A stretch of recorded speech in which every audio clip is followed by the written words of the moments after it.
Bismillahirrahmanirrahim. Assalamualaikum warahmatullahi wabarakatuh. Alhamdulillahirrabbilalamin. Wassalatu wassalamu ala asrofil anbiya'i wal mursalin, nabiyina wa habibina Muhammadin wa ala alihi wa sahbihi ajmain wa man tabi'ahum bi ihsanin ila yaumiddin. Subhanaka la ilma lana illa ma 'allamtana innaka antal alimul hakim. Rabbi shrah li sadri wa yassir li amri wahlul 'uqdatam min lisani yafqahu qouli. Sahabat Oberpedia yang dirahmati Allah, di dalam Al-Quran, sunnah dan ijma' para sahabat, tabi'in dan para imam telah menjelaskan bahwa dosa itu terbagi dua, yaitu dosa besar dan dosa kecil.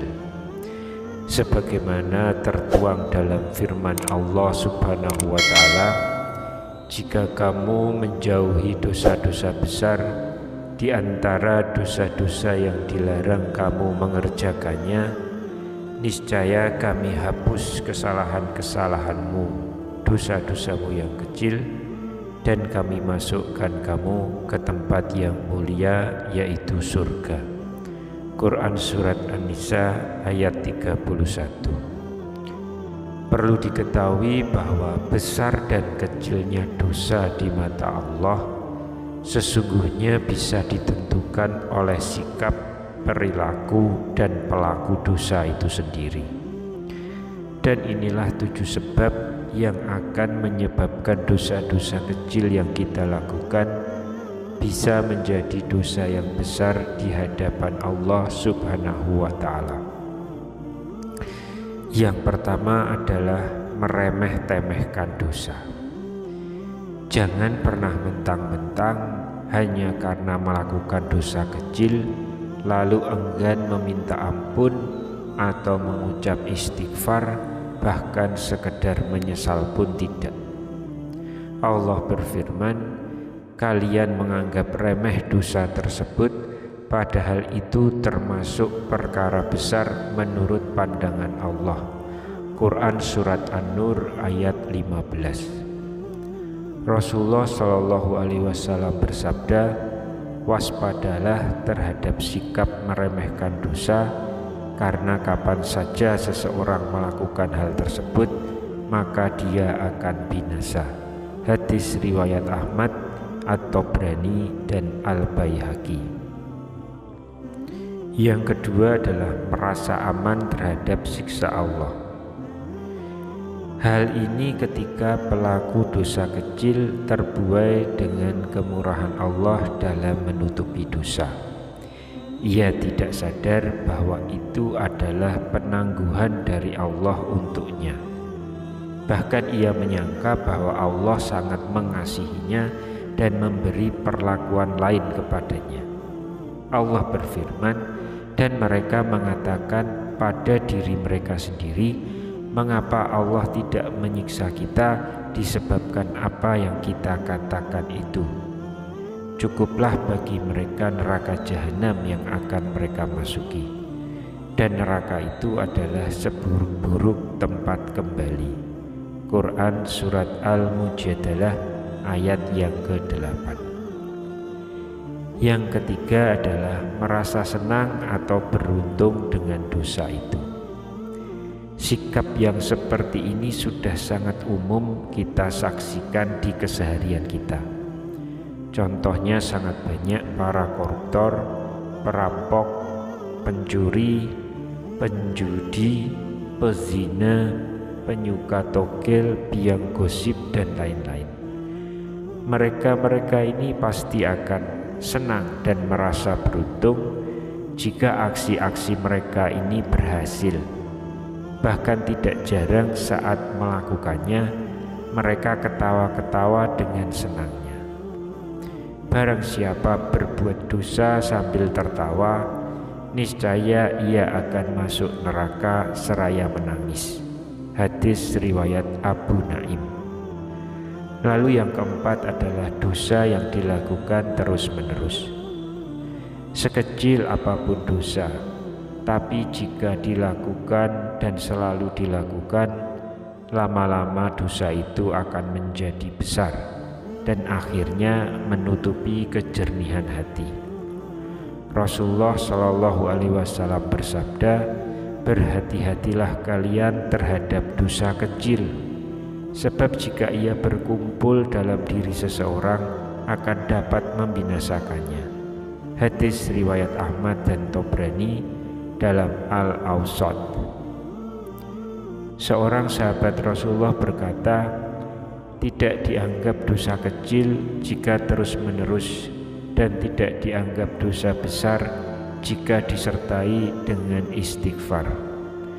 Ucapan ini dinisbatkan kepada Ibnu Abbas radhiyallahu anhuma berdasarkan atsar yang saling menguatkan satu dengan yang lain.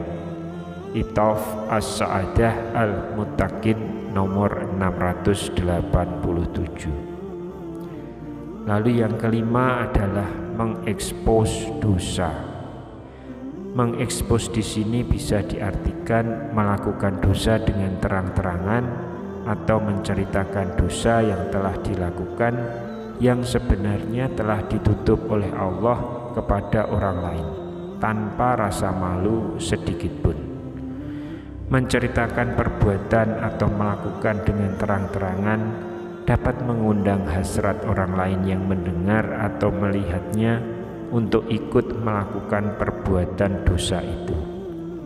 Jadilah dua macam dosa terkumpul menjadi satu sehingga konsekuensinya menjadi lebih berat.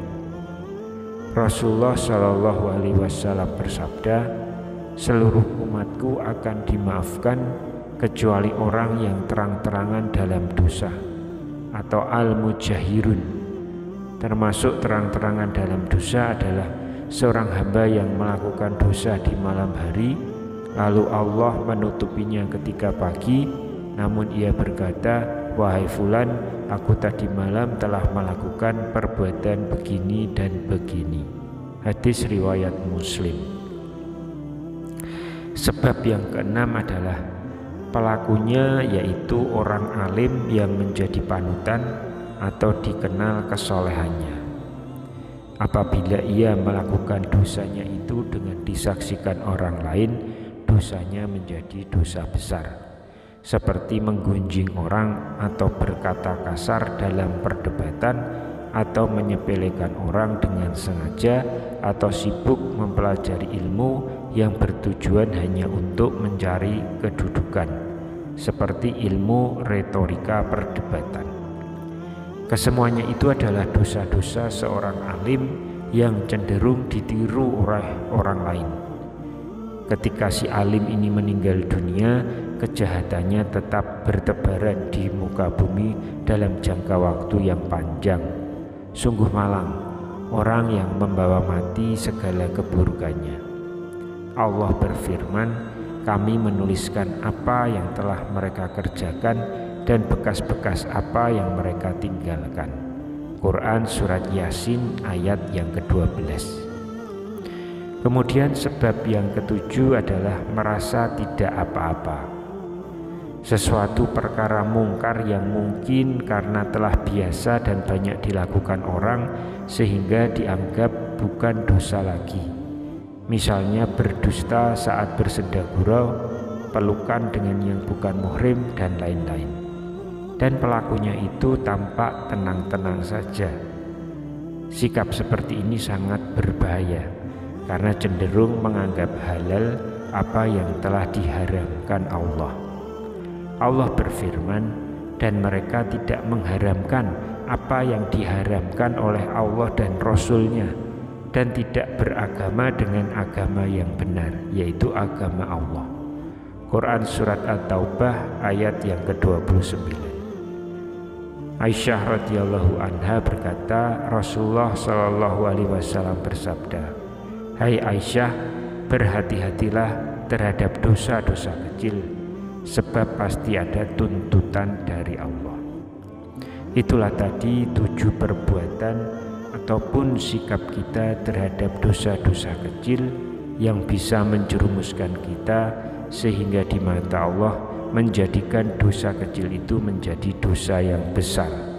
Semoga kita senantiasa dijauhkan dari perbuatan dan sikap-sikap seperti yang telah saya jabarkan tadi.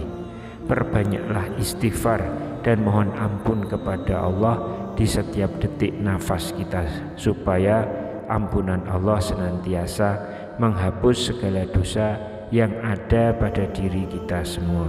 Amin ya Rabbal Alamin. Demikian yang bisa saya bagikan pada kesempatan kali ini. Semoga pembahasan ini dapat memberikan manfaat untuk kita semua. Wassalamualaikum warahmatullahi wabarakatuh.